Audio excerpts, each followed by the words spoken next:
സ്നേഹപൂർവ്വം ഷമ സീരിയലിൻ്റെ latest എപ്പിസോഡിൻ്റെ promo റിവ്യൂയിലേക്ക് എല്ലാവർക്കും സ്വാഗതം. അങ്ങനെ പ്രൊമോയിൽ കാണിക്കുന്നത് ഏതോ ഒരാൾ പ്രിയങ്കയെ ഫോണിൽ വിളിച്ച് എന്തോ ഒരു കാര്യം പറയുവാണ് കേട്ടോ.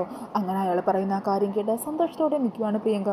മിക്കവാറും പ്രിയങ്കയുടെ സിനിമയെക്കുറിച്ചോ മറ്റുള്ള എന്തോ ഒരു വാർത്തയാണെന്ന് തോന്നുന്നു. അങ്ങനെ പ്രിയങ്ക ഒത്തിരി സന്തോഷത്തിലാണ് കേട്ടോ. പിന്നീട് കാണിക്കുന്നത് പ്രാർത്ഥനാ മുറിയിലേക്ക് എത്തുന്ന രാധികേനെയും അവിടുത്തെ അന്ത്യവാസി ചേച്ചീനെയും പിന്നെ മറ്റു സന്യാസിനിമാരെയും കുട്ടികളെയൊക്കെയാണ് കേട്ടോ. അങ്ങനെ പ്രാർത്ഥനാ റൂമിലെ ലൈറ്റുകളും ഫാനുകളൊക്കെ ശരിയായതുകൊണ്ട് തന്നെ അവരെല്ലാവരും അവിടേക്ക് എത്തുവാണ്. അവിടെ തന്നെ പ്രാർത്ഥന നടത്താൻ വേണ്ടി രാധികയോട് പറയുവാണ് കേട്ടോ.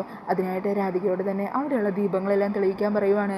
ഈ സമയം വരുൺ അതെല്ലാം മറഞ്ഞു നിന്ന് അവിടെ കാണുന്നുണ്ടാവും. അതിനുശേഷം അവിടെ അവരെല്ലാവരും ഇരുന്ന് ഭഗവാന് മുമ്പിൽ പ്രാർത്ഥിച്ച് ജപങ്ങളൊക്കെ ചൊല്ലി കണ്ണടച്ച് പ്രാർത്ഥിച്ച് ധ്യാനിച്ചുകൊണ്ടിരിക്കുകയാണ് കേട്ടോ.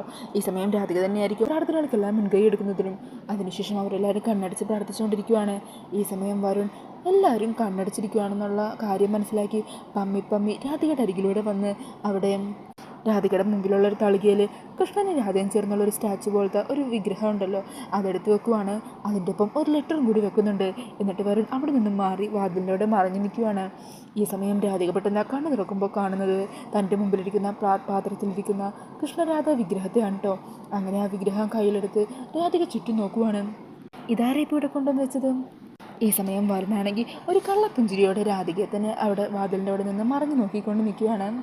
അപ്പോൾ ആ ഒരു സീനാണ് കേട്ടോ പ്രൊമോയിൽ കാണിക്കുന്നത്. ഈ ഒരു പ്രൊമോ റിവ്യൂ ഇഷ്ടമായിട്ടുണ്ടെങ്കിൽ മറക്കാതെ വീഡിയോ ഒന്ന് ലൈക്ക് ചെയ്യണേ. ഇതുപോലുള്ള കൂടുതൽ റിവ്യൂസിനായിട്ട് ഈ ചാനലൊന്ന് സബ്സ്ക്രൈബ് ചെയ്തും കൂടി സപ്പോർട്ട് ചെയ്യണേ. താങ്ക്